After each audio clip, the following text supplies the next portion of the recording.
हे guys, welcome और welcome back to my YouTube channel. तो guys, UK triple S की special classes में आज है हमारी स्पेशल क्लास नंबर 4th। इससे पहले हमने 3 रिवीजन क्लासेस देख ली हैं, जिसमें कि हमने अलग अलग सब्जेक्ट से एमसीक्यूज़ देखे, कुछ फैक्ट्स देखे, जिससे कि हमारा सभी एग्ज़ाम्स के लिए रिवीजन अच्छे से हो पा रहा है। अब इस वीडियो में हम करने वाले हैं 25 MCQ सॉल्व, जो कि मैंने लिए हैं अलग अलग सब्जेक्ट से। यानी कि 5 क्वेश्चन आपको इकोनॉमिक्स से देखने के लिए मिलेंगे, फिर 5 क्वेश्चन आपको जियोग्राफी से देखने के लिए मिलेंगे, 5 क्वेश्चन आपको हिस्ट्री से, और उसी तरह से 5 क्वेश्चन आपको पॉलिटिकल साइंस से देखने के लिए मिलेंगे। इसी तरह से मैंने 25 क्वेश्चन तैयार किए हैं। तो आई होप आपके लिए ये रिवीजन बेस्ट रिवीजन होगा। तो देखिए, सबसे पहला प्रश्न हमारे पास है, निम्नलिखित में सदाबहार इलाके कौन से हैं? ऑप्शन है हमारे पास भितरकनिका, पिचावरम, कोंडापुरम, और फोर्थ ऑप्शन दिया है केवल ए और बी। तो देखिए, यहाँ पर जो राइट आंसर हो जाएगा भितरकनिका और पिचावरम, ये दोनों ही क्या है, सदाबहार इलाके हैं, इसीलिए ए और बी हमारा करेक्ट आंसर होगा। अब यहाँ पर जो कोंडापुरम लिखा है, ये सदाबहार वन नहीं है, ये सदाबहार वन नहीं है, ये कर्नाटक में स्थित क्या है, पश्चिमी तट है। तो इसको भी आप ध्यान में रखिएगा, जो कोंडापुरम है वो आपका कर्नाटक में स्थित पश्चिमी तट है। तो देखिए, ये आपके जियोग्राफी से 5 मोस्ट इंपॉर्टेंट क्वेश्चन हैं जो कि आपको बताए जा रहे हैं। अब आता है नेक्स्ट क्वेश्चन नंबर 2, जिसमें पूछा है, भारत में अंडमान निकोबार द्वीप समूह पर भारत का एकमात्र कीचड़ ज्वालामुखी है, जो किस द्वीप पर है? तो देखिए, अंडमान निकोबार द्वीप समूह पर कीचड़ ज्वालामुखी, जो कि भारत का एकमात्र ज्वालामुखी ऐसा है जो कीचड़ ज्वालामुखी है, वो किस द्वीप पर है, हमसे पूछा है। तो देखिए, इसका राइट आंसर यहाँ पर लिखा है बारातंग द्वीप, अंडमान निकोबार में है, जो कि हमारा ऑप्शन ए में दिया गया है, जहाँ कीचड़ ज्वालामुखी है और इसे जलकी कहा जाता है। तो आपसे पूछ लिया जा सकता है, बारातंग द्वीप पर कीचड़ ज्वालामुखी का दूसरा नाम क्या है? तो जलकी इसका राइट आंसर हो जाएगा। तो देखिए, ये हमारे 2 क्वेश्चन कंप्लीट हुए। तो अब नेक्स्ट क्वेश्चन हमारे पास है थर्ड क्वेश्चन, जिसमें पूछा है, निम्नलिखित में से कौन से क्षेत्र जैव विविधता के हॉटस्पॉट क्षेत्र हैं? तो देखिए, बायोडाइवर्सिटी के लिए हॉटस्पॉट क्षेत्र हमसे पूछा गया है। तो राइट आंसर हमारा हो जाएगा पूर्वी हिमालय और पश्चिमी घाट। तो पूर्वी हिमालय और पश्चिमी घाट इसका करेक्ट आंसर होगा, जो कि जैव विविधता हॉटस्पॉट क्षेत्र हैं। अब जो जैव विविधता हॉटस्पॉट क्षेत्र होते हैं, वह ऐसे क्षेत्र होते हैं जहां पर अनेक लुप्त प्रजातियां पाई जाती है। यानी कि ऐसी प्रजातियां जो लुप्त होने की कगार पर होती हैं, उन प्रजातियों को जैव विविधता हॉटस्पॉट क्षेत्र के अंतर्गत रखा जाता है। तो राइट आंसर आपका हो जाएगा पूर्वी हिमालय और पश्चिमी घाट। तो ये भी हमारा जियोग्राफी से ही क्वेश्चन था। अब नेक्स्ट देख लेते हैं। अगला प्रश्न हमारे पास है, सतपुड़ा पर्वत श्रृंखला का सबसे ऊंचा पर्वत शिखर कौन सा है? ऑप्शन हमारे पास है गुरशिखर, धूपगढ़, पंचमढ़ी और महेंद्रगिरी। तो राइट आंसर इसका हो जाएगा धूपगढ़ चोटी। तो देखो, सतपुड़ा पर्वत श्रृंखला का सबसे ऊंचा पर्वत है धूपगढ़ पर्वत चोटी, जो कि मध्य प्रदेश में सतपुड़ा पर्वत श्रृंखला में स्थित है। और यह कितनी ऊंचाई पर स्थित है? 1353 मीटर ऊंचाई पर स्थित है, और यह मध्य प्रदेश का सबसे ऊंचा स्थान है।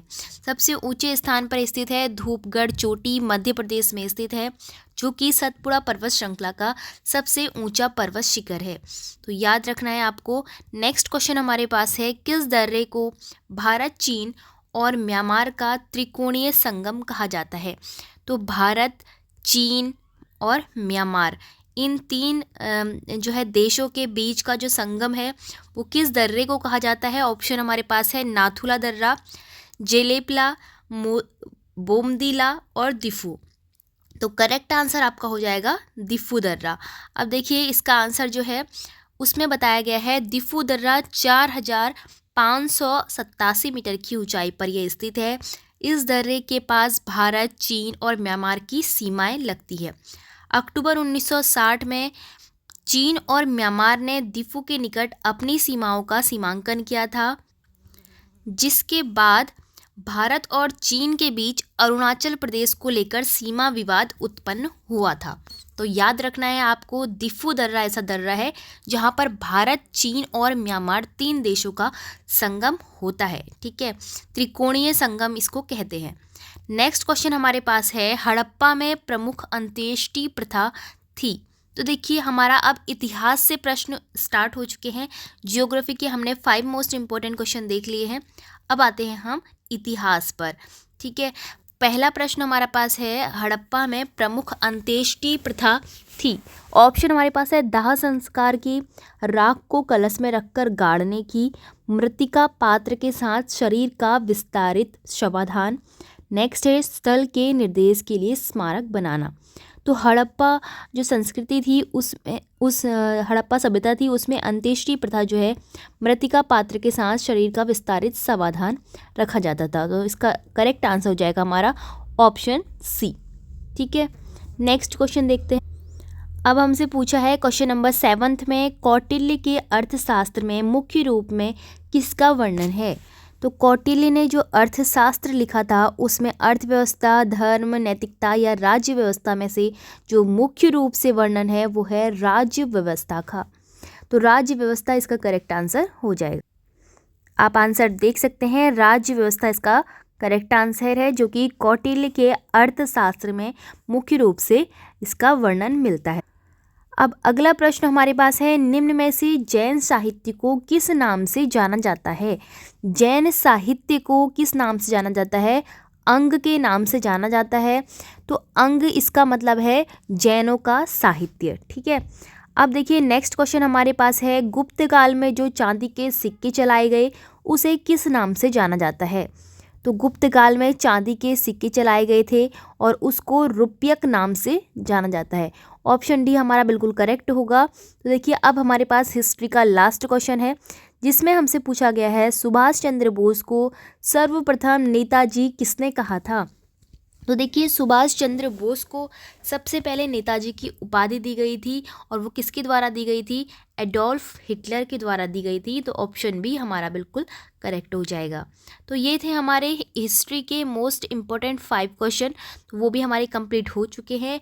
अब हम आते हैं नेक्स्ट पॉलिटिकल साइंस पर। तो पॉलिटिकल साइंस से जितने भी इम्पोर्टेंट क्वेश्चन बन सकते हैं, तो 5 क्वेश्चन हमने उसके टॉप के लिए हैं।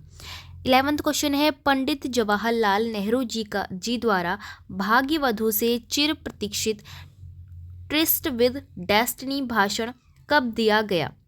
तो ये दिया गया था 14 से 15 अगस्त 1947 की मध्य रात्रि में, जब हमारा देश आज़ाद हुआ। तो करेक्ट आंसर इसका ऑप्शन बी होगा। इसको आप ध्यान रखना कि पंडित जवाहरलाल नेहरू जी द्वारा भाग्यवधु से चिर प्रतीक्षित इस भाषण को दिया गया था। नेक्स्ट क्वेश्चन हमारे पास है, भारत में पंचवर्षीय योजनाओं के प्रारंभ वर्ष क्या था। पंचवर्षीय योजना भारत में कब से प्रारंभ हुई थी। तो करेक्ट आंसर हमारा हो जाएगा सन 1951 से। 1951 से। अब आता है नेक्स्ट क्वेश्चन, सिंधु जल समझौता किन 2 राष्ट्रों के मध्य हुआ था। तो देखिए, राजनीतिक शास्त्र से ही ये प्रश्न है कि सिंधु जल समझौता जो कि बहुत ही फेमस जल समझौता है, तो वो किन 2 देशों के बीच में हुआ था। तो करेक्ट आंसर क्या हो जाएगा, भारत और पाकिस्तान के मध्य में। भारत पाकिस्तान के मध्य में हुआ था सिंधु जल समझौता। नेक्स्ट प्रश्न हमारे पास है, राज्य पुनर्गठन आयोग ने कितने राज्यों के गठन की सिफारिश की थी। तो देखिए, सर्वप्रथम जब भारत में राष्ट्र निर्माण से संबंधित चुनौतियां आई, तो उस वक्त राज्य पुनर्गठन आयोग ने टोटल 16 राज्यों की सिफारिश की। तो सबसे सर्वप्रथम पे हमारे देश में 16 राज्य हुआ करते थे, फिर उसके बाद ऐड होते गए और अभी करंट में 28 राज्य और 8 केंद्र शासित प्रदेश हैं। अब आते हैं हम अपने नेक्स्ट प्रश्न पर, जिसमें हमसे पूछा है, प्रथम विश्व युद्ध के बाद झगड़ों के निपटारे के लिए विश्व स्तर का कौन सा संगठन बनाया गया। तो करेक्ट आंसर इसका हो जाएगा, देखिए यहाँ पर अभी हमसे पूछा है कि प्रथम विश्व युद्ध के बाद झगड़ों के निपटारे के लिए कौन सा स्तर का संगठन बनाया गया। तो ये बनाया गया था लीग ऑफ नेशंस। जो कि 44 देशों द्वारा बनाया गया था और 1919 में इसको बनाया गया। तो करेक्ट आंसर इसका ध्यान में रखना है आपको, लीग ऑफ नेशंस इसका करेक्ट आंसर है, जो कि फर्स्ट विश्व युद्ध हुआ था तो उसके बाद जो झगड़े हो रहे थे तो उसके निपटारों के लिए पूरे इंटरनेशनल लेवल पर एक संगठन बनाया गया, ऑर्गेनाइजेशन बनाया गया, जो कि लीग ऑफ नेशंस के नाम से था। 44 देशों द्वारा ये बनाया गया था, सन 1919 में ये बनाया गया। नेक्स्ट क्वेश्चन है हमारे पास है, नेफा किस राज्य का पुराना नाम था? तो देखिए हिस्ट्री से भी यहाँ पर 10 क्वेश्चन लिए गए हैं, जो कि इम्पोर्टेंट है क्योंकि हिस्ट्री से ज़्यादा पूछा जाता है, इसीलिए क्योंकि हिस्ट्री को हम 3 पार्ट्स में डिवाइड करते हैं, आधुनिक भारत, प्राचीन भारत और मध्यकालीन भारत। तो इसीलिए यहाँ से मैंने हिस्ट्री से 10 MCQs लिए हैं। इसके बाद हम देखेंगे इकोनॉमिक्स यानी कि अर्थव्यवस्था से, भारतीय अर्थव्यवस्था से 5 इम्पोर्टेंट MCQs। तो अभी हिस्ट्री का एक और प्रश्न हमारे पास है, नेफा किस राज्य का पुराना नाम था? तो आपको पता होना चाहिए अरुणाचल प्रदेश इसका करेक्ट आंसर होगा, जिसका पुराना नाम नेफा था। अगला प्रश्न है, हैदराबाद के शासक किस नाम से जाने जाते थे? तो देखिए करेक्ट आंसर इसका हो जाएगा निजाम नाम से। हैदराबाद के शासकों को निजाम के नाम से जाना जाता था। अगला प्रश्न है, संयुक्त राष्ट्र सुरक्षा परिषद UNSC में किस स्थायी सदस्यों के पास वीटो पावर का अधिकार है? तो देखिए वीटो पावर का अधिकार किन किन लोगों को है? पहला प्रश्न ऑप्शन है फ्रांस और ब्रिटेन, संयुक्त राज्य अमेरिका, चीन और रूस, और ऊपर से ये सभी। तो ये सभी ऊपर लिखे हुए हैं, इन सभी के पास क्या है, स्थायी सदस्य हैं और इनके पास वीटो पावर का अधिकार भी है, फ्रांस, ब्रिटेन, अमेरिका, चीन और रूस को। अब आता है नेक्स्ट क्वेश्चन, बर्लिन की दीवार किसका प्रतीक थी? बर्लिन की दीवार प्रतीक थी शीत युद्ध का, तो इसको आपको याद रखना है, शीत युद्ध इसका करेक्ट आंसर हो जाएगा। बर्लिन की दीवार प्रतीक है शीत युद्ध का। नेक्स्ट प्रश्न, यूनेस्को की स्थापना किस वर्ष हुई? तो देखिए यूनेस्को की स्थापना, जो कि विश्व धरोहर की सूची में रखता है, यूनेस्को द्वारा ही किसी भी विरासत को, किसी भी देश की विरासत को विश्व धरोहर की सूची में रखा जाता है। तो इसकी खुद की स्थापना 1945 में हुई थी। ठीक है, 1945 में यूनेस्को की स्थापना हुई। अब आते हैं हम अपने लास्ट 5 MCQs पर, जो कि भारतीय अर्थव्यवस्था से हैं। ठीक है, तो पहला प्रश्न है इकोनॉमिक्स से, खरीफ की फसल कौन सी है? तो फसलों के प्रकार 3 हैं, रबी, खरीफ और जायद। तो राइट आंसर इस पे हो जाएगा मक्का, जो कि खरीफ की फसल है। ठीक है, करेक्ट आंसर है मक्का। अब आते हैं नेक्स्ट क्वेश्चन पर, जिसमें पूछा गया है सकल घरेलू उत्पाद तथा शुद्ध घरेलू उत्पाद के बीच में क्या अंतर है? सकल घरेलू उत्पाद और शुद्ध घरेलू उत्पाद के बीच में क्या अंतर है? ऑप्शन हमारे पास है, संपत्ति से सरकारी आय, स्थिर पूंजी का उपभोग, शुद्ध अप्रत्यक्ष कर, शुद्ध पूंजी निर्माण। तो करेक्ट आंसर इसका हो जाएगा स्थिर पूंजी का उपभोग। तो हमारा ऑप्शन सी बिल्कुल करेक्ट होगा, स्थिर पूंजी का उपभोग। नेक्स्ट प्रश्न हमारे पास है, भारत में पहली बार विनिवेश आयोग की स्थापना कब की गई? भारत में पहली बार विनिवेश आयोग की स्थापना कब की गई? तो करेक्ट आंसर हमारा हो जाएगा अगस्त 1996 में। अगस्त 1996 में भारत में फर्स्ट टाइम जो हुआ था विनिवेश आयोग की स्थापना की गई थी। इंपॉर्टेंट क्वेश्चन है, याद रखिएगा। अब नेक्स्ट प्रश्न हमारे पास आता है, प्रत्यक्ष करों में से किस कर से सरकार को अधिक राजस्व की प्राप्ति होती है? तो ये भी हमारा एक इम्पोर्टेंट क्वेश्चन है भारतीय अर्थव्यवस्था से, जिसमें हमसे पूछा है प्रत्यक्ष करों में से किस कर से, ऐसा कौन सा कर है जिससे सरकार को सबसे अधिक राजस्व यानी कि रेवेन्यू प्राप्त होता है, धन प्राप्त होता है। तो देखिए हमारे पास करों के 2 टाइप होते हैं, एक होता है प्रत्यक्ष कर और एक होता है अप्रत्यक्ष कर। अब जो प्रत्यक्ष कर होता है उसके अंतर्गत भी केंद्र वाले कर आते हैं और राज्य वाले कर आते हैं, उसी तरह से अप्रत्यक्ष कर के अंदर भी केंद्र द्वारा कर आते हैं और राज्य वाले कर आते हैं। तो इस तरह से इनके अंदर भी डिवीज़न होता है। फिर उसके बाद जो प्रत्यक्ष कर होते हैं वो एकदम डायरेक्ट लगते हैं हम लोगों पर, चाहे वो किसी भी क्षेत्र में हो, और यहाँ पर जितने भी कर लिखे गए हैं वो सभी प्रत्यक्ष कर हैं। जैसे कि हमारे निगम पर कर लगता है, हमारी आय पर यानी कि इनकम पर कर लगता है, धन पर कर लगता है, और वनों पर भी कर लगता है। तो इस तरह से ये कर प्रत्यक्ष कर कहलाते हैं। अप्रत्यक्ष कर जैसे कि जो हम पर इनडायरेक्टली लगाया जाता है, डायरेक्टली नहीं लगाया जाता है। जैसे कि आप देखेंगे वाहनों पर कर, स्टाम्प पे कर, और इस तरह के कर जो होते हैं वो कैसे होते हैं, अप्रत्यक्ष कर होते हैं जो इनडायरेक्टली लगते हैं। अब आते हैं हम इस क्वेश्चन पर जिसमें कि हमसे पूछे सबसे अधिक राजस्व की प्राप्ति किससे होती है। तो करेक्ट आंसर हमारा क्या हो जाएगा? करेक्ट आंसर हमारा होगा ऑप्शन ए, निगम कर। निगम कर द्वारा सबसे अधिक आय की प्राप्ति होती है, राजस्व की प्राप्ति होती है। अब लास्ट क्वेश्चन हमारे पास है, भारतीय अर्थव्यवस्था से प्रधानमंत्री जन धन योजना किसके लिए प्रारंभ की गई थी।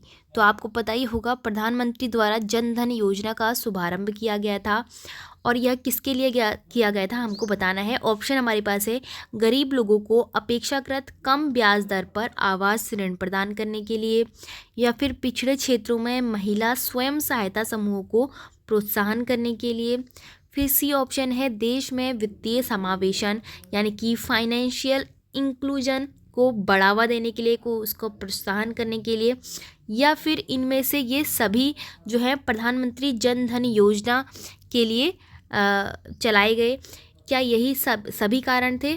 तो नहीं, ऐसा नहीं है। इसका जो करेक्ट आंसर होना है वो है, देश में वित्तीय समावेशन यानी कि फाइनेंशियल इंक्लूजन को बढ़ावा देने के लिए, इसको प्रोत्साहित करने के लिए प्रधानमंत्री द्वारा प्रधानमंत्री जन धन योजना का शुभारंभ किया गया था। तो इसको आपको ध्यान में रखना है। इस तरह से योजनाओं के आपको कारण पता होने चाहिए, उसके उद्देश्य पता होने चाहिए कि वो किस लिए योजनाएं चलाई जा रही हैं।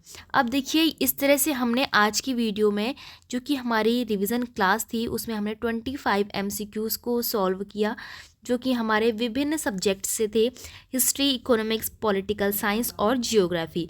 तो इस तरह से आज के जो रिवीजन है हमारा वो बहुत ही अच्छे ढंग से हुआ है, क्योंकि हमने वैरायटी ऑफ क्वेश्चंस यहाँ पर लिया था, अलग अलग सब्जेक्ट से हमारे पास क्वेश्चन थे। तो इसी तरह से आपको अपना रिवीजन करना है, और मैं डेली आपके लिए इस तरह की क्लास लाते रहूँगी ताकि आपका रिवीजन जो है मिक्सअप क्वेश्चंस के साथ होता रहे, और इससे हमारे सभी सब्जेक्ट जो है साथ ही में रिवाइज होते रहें। अब देखिए, आपके लिए उत्तराखंड करंट अफेयर और भारत की current affair, international current affair भी आपके लिए जल्द ही इस पर वीडियो आपके लिए बन जाएगी। तो आप चैनल के साथ जुड़े रहिए। अगर आपको वीडियो पसंद आ रही है तो वीडियो को लाइक, शेयर और चैनल को सब्सक्राइब जरूर करना।